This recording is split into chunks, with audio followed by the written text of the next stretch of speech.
Global happenings today. We communicate. We analyze global news.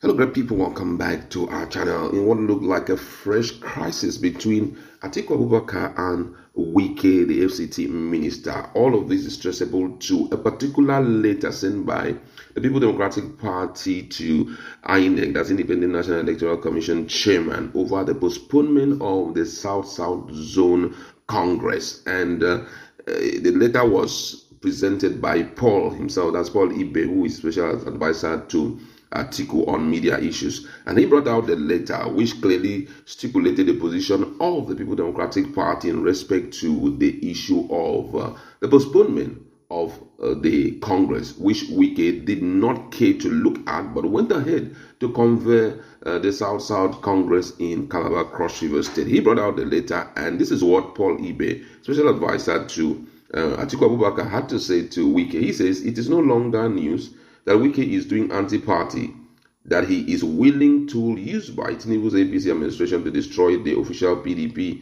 Nigeria and other opposition parties. This letter from the PDP to the INEC Nigeria is a confirmation that the action of Wike and his cohort as it relates to the party's South-South Zonal Congress is contrary to the position of the People Democratic Party. It is a deliberate ploy to create a crisis to serve the interests of his paymasters."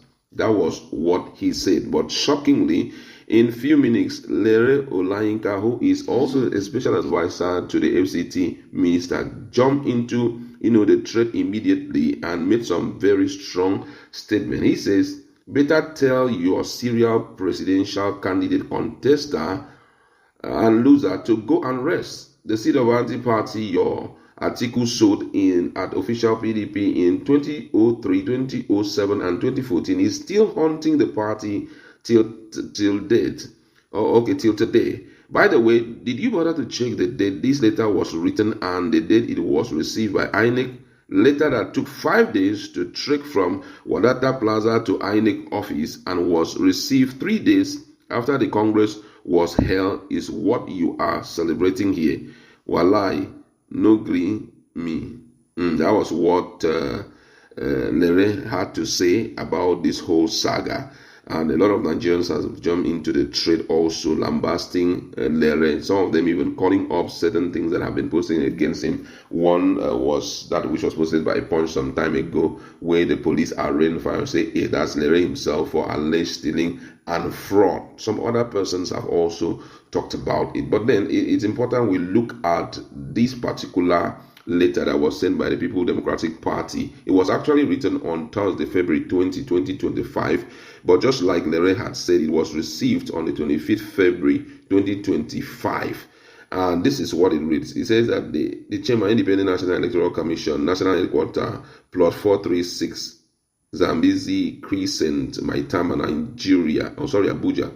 And it read does say, read notice of year 2025 zonal congresses of the People Democratic Party PDP pursuant to section 82 subsection 1 of the Electoral Act 2022 rescheduling of South-South Zonal Congress. Going further to say, the letter read does say the Commission may please recall our earlier letter with ref number PDP/DOP/GF2 volume 1E/24-293 dated Monday, October 7, 2024, in which we inform the Commission of our zonal congresses in Northeast, Southeast, South-South, North Central, and Southwest zonal chapter of our party for the purpose of electing new zonal executive committee members and national ex officio in the affected zone.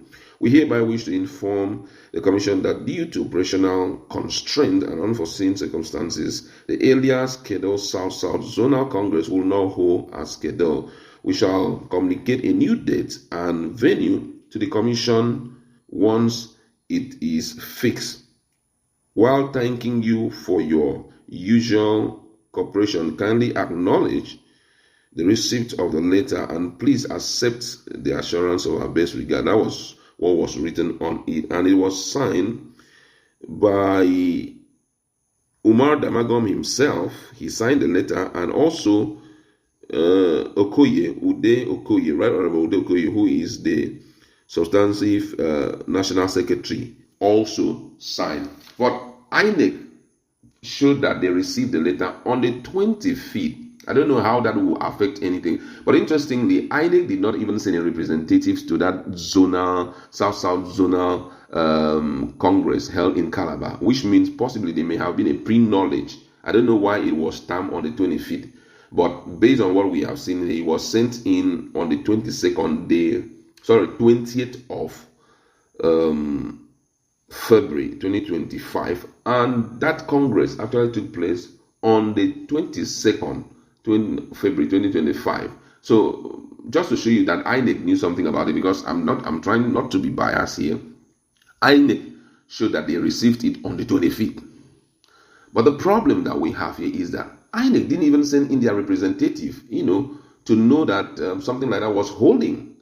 So with this put together, it clearly shows that maybe they were pre-informed that it wouldn't hold. I don't know. But however, Wike went ahead and held the Congress. And unfortunately, with what we are hearing, it seems as though Damagum himself has adopted the person that was elected the South-South Zone chairman. Based on, if you check our video, you're going to see it, the fact that he was brought back into the National Working Committee, talking about Dan Obi.